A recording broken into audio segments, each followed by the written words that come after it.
So I've rigged this up. You're going to have kind of a voiceover experience so that you can see me drawing on a piece of paper. I've talked a little bit about maps, and I wanted to give you sort of an idea of what a tracking map looks like.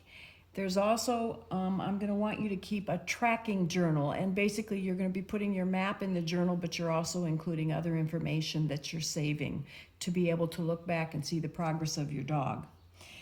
This is a commercial tracking journal. Someone gave it to me. I have no idea if it's even made anymore. It's called the Pocket Tracker, and it says 1993. But I don't use it, but I thought I'd show you. It does have some useful information. So the kinds of things that you include in your tracking journal are the date. And for me, when I'm making my maps, I just include that on there. So I would write June 15, okay? And I'm going to write the location, so Parkland College. I'm only tracking one dog, and I'm the handler, so I don't worry about that kind of information. I'm going to write down the time I'm laying the track. So I'm going to say it's 8 o'clock in the morning.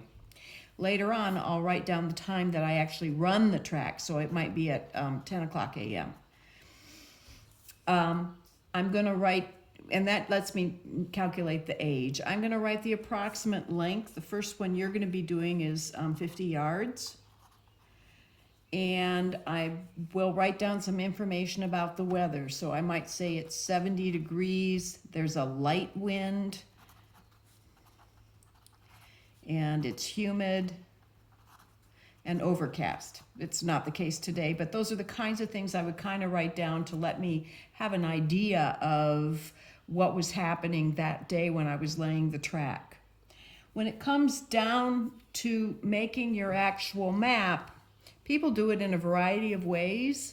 The email that you received about the class had a PDF of the AKC rules and regulations, and there are some sample tracks. They're really pretty. They're gorgeous tracks in that booklet, so you can look and see how AKC, some common symbols and terminology. These are field maps for your use. And so what we're going to say today, we're going to be making a track, and it's going to be 50 yards long. I've marked that down, and it's a straight line because that's your homework assignment. So I'm going to just on my map, I'm going to say, well, I already know it's a straight line. For the start, people use a symbol similar to that, a flag for your start. And I know that 30 paces out, I'm going to be putting another one, and this is 30. I don't usually write that down because I know it's 30, but I'm going to write it down. It's 30. The whole thing is 50. And I'm going to write that off to the side, and I'm going to circle it. And that tells me that from here to this X, which is the end of the track, is 50 yards. I'm going to note the wind direction, and I'm going to just say here, wind, so that I know that it was this direction. And then I need to mark on this map what it is I'm marking on, because this is 2 hours later. In 2 hours' time, I might have forgotten what I was marking on. So there's a couple different ways of doing that. One is to just write right on the map that there's a bush and there was an evergreen. No one has to know what these things look like. You only have to be able to interpret your own scribbles. Bush, evergreen. It could be, a puddle with a fire. I don't know. That's one way of doing it. Because I'm a terrible artist, you can see that. This is not how I do it. And my map gets too cluttered when I do it that way. So what I do instead, and I can't totally erase it, is at the top of my map, here's all the kind of biographical information. I draw a line, and I make little squares.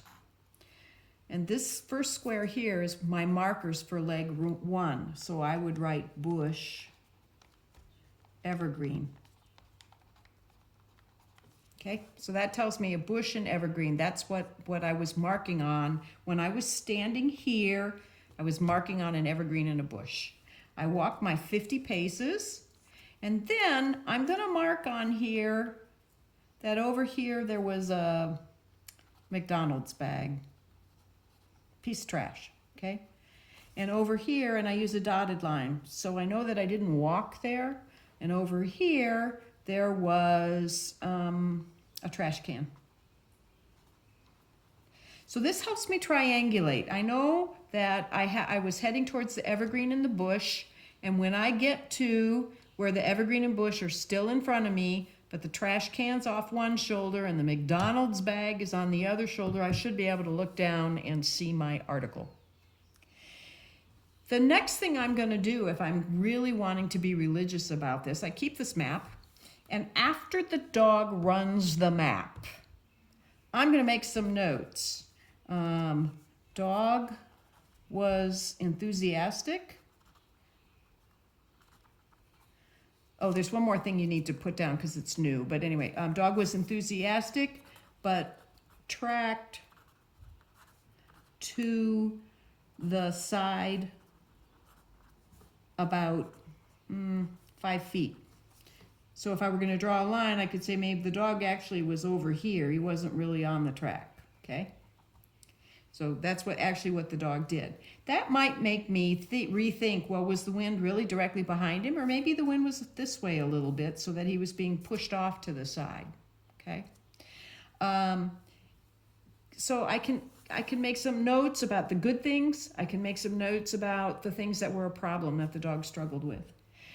The other thing that I didn't put down here because I forgot all about it is I want to write down not just 50 yards, but how far apart the food drops were.